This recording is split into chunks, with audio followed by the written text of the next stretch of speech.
Hey everyone friends, हमें पता है कि हमारा कोई भी त्योहार, हमारा कोई भी फंक्शन पेड़ों के बिना पूरा नहीं होता है।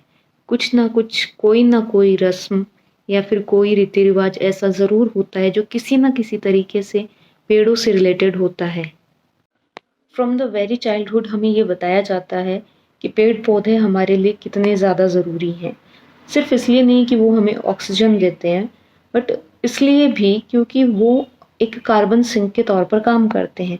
जो भी कार्बन डाइऑक्साइड इन्वायरमेंट में रिलीज होती है हमारी एक्टिविटीज़ के थ्रू या किसी भी प्रोसेस के थ्रू, वो सारी की सारी कार्बन और कार्बन डाइऑक्साइड हमारे पेड़ पौधे जंगल द्वारा सोखी जाती है, एब्जॉर्ब की जाती है। अक्सर हम सुनते हैं कि जो अमेज़न की फॉरेस्ट हैं वो एक मेजर ऑक्सीजन सोर्स हैं और साथ ही कार्बन सिंक भी हैं। कार्बन सिंक का मतलब यहाँ ये है कि जो कार्बन डाइऑक्साइड या फिर कार्बन रिलेटेड जितने भी कंपाउंड्स हैं उनको एब्जॉर्ब करने का काम करते हैं। किसी भी तरीके से अगर हमारी इन फॉरेस्ट पे किसी भी तरह की कोई आपत्ति आती है तो डायरेक्टली और इनडायरेक्टली जो जानवर, जो स्पीसीज, फ्लोरा एंड फोना वहाँ पर फॉरेस्ट में होता है, डेफिनेटली उनको तो नुकसान पहुँचता ही है, but indirectly humans will definitely be affected at a large extent from these incidents. So, which kind of incidents we are talking about today? We are talking about today forest fires. It is a news because of the Nainital forest fire. Today we will talk about what could be the possible reasons that fires occur in the forest. जंगल में आग लगने के कुछ specific reasons हैं जिनको classify किया गया है नेचुरल और ह्यूमन मेड में। नेचुरल में हमारे वो रीजंस आते हैं जो किसी भी प्राकृतिक घटना के कारण जंगलों में आग लग जाती है, जैसे लाइटनिंग हो गई। लाइटनिंग की वजह से जंगल के किसी एक पेड़ ने आग पकड़ी और वो कंटिन्यू कर गई।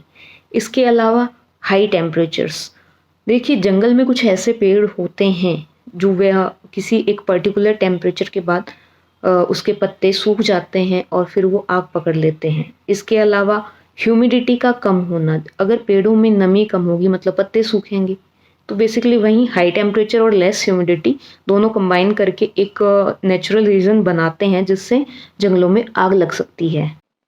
फॉर एग्जाम्पल जंगलों में कई बार देवदार के जो पेड़ होते हैं उनकी जो पत्तियां होती हैं उनका नेचर कंबस्टाइल नेचर होता है, मतलब वो ज्वलनशील होती हैं।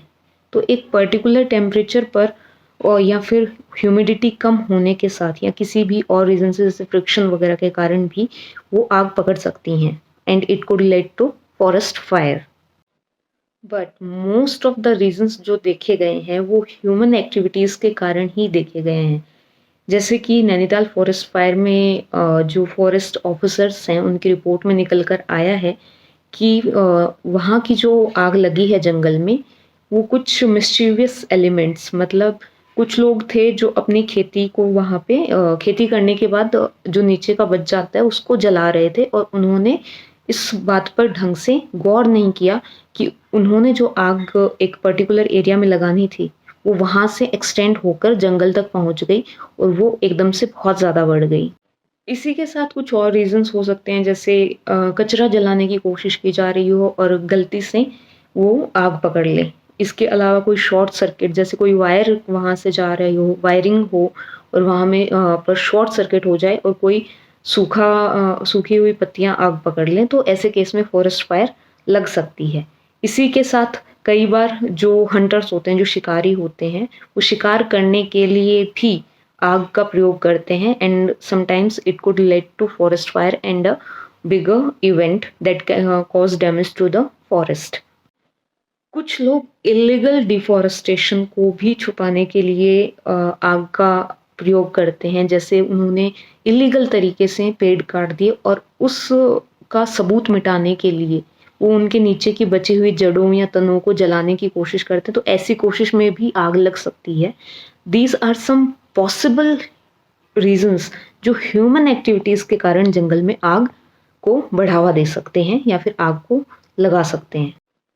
इसके अलावा क्लाइमेट चेंज तो सबसे बड़ा फैक्टर है ही।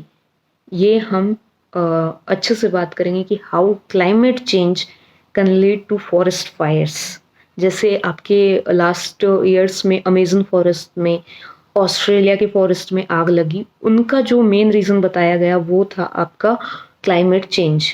We will definitely work on it and we will come with a video how climate change affect your forest and how it led to forest fires. We will definitely talk about it. And according to Forest Survey of India data, जो उत्तराखंड वाला area है वो काफ़ी sensitive है and prone to forest fires. According to reports, forest fires की जो frequency है last 2 decades में, पिछले 20 साल में 10 गुना बढ़ गई है। इंडिया में इसके मेन रीजंस बताए गए हैं, जैसे हीट वेव का चलना या फिर बारिश का कम होना, ह्यूमिडिटी का कम होना कुछ एरियाज में, and climate change of course it's a big factor. So forest as a resource it will definitely affect people जो वहाँ रह रहे हैं, जो कम्युनिटीज़ वहाँ आसपास रह रही हैं, ट्राइबल कम्युनिटीज़ हैं, फॉरेस्ट कम्युनिटीज़ हैं, वो तो अफेक्ट होंगी ही होंगी. इसी के साथ एक बहुत बड़ा जो हो सकता है कि ह्यूमंस और एनिमल्स के बीच में कॉन्फ्लिक्ट बढ़ जाए. कैसे? जब भी फॉरेस्ट उजड़ेंगे या फिर उन फॉरेस्ट डिस्ट्रॉय होंगे, मतलब वहाँ पर रह रहे उन जानवरों की हैबिटेशन भी डिस्ट्रॉय होगी. लाइक हम देखते हैं कि बंदर हो गए, कई बार लेपर्ड्स होते हैं, कुछ जंगली जानवर हैं जो शहरों में आ जाते हैं. उसका मेन कारण यही है कि उनकी जो हैबिटेशन है, जो उनकी नेचुरल हैबिटेशन है, उसको डिस्ट्रॉय किया जा रहा है. सो वी मस्ट अंडरस्टैंड कि फॉरेस्ट हमारे लिए एक नेचुरल रिसोर्स है, उसको उसी तरीके से प्रोटेक्ट करना चाहिए. It will be beneficial for us, for them, for everyone, for this nature. So I hope you get my point and hope you like the video. You understand what forest fires are and what are the some specific reasons behind the forest fire. Thank you. Thanks for your time. Thanks for watching. Thank you.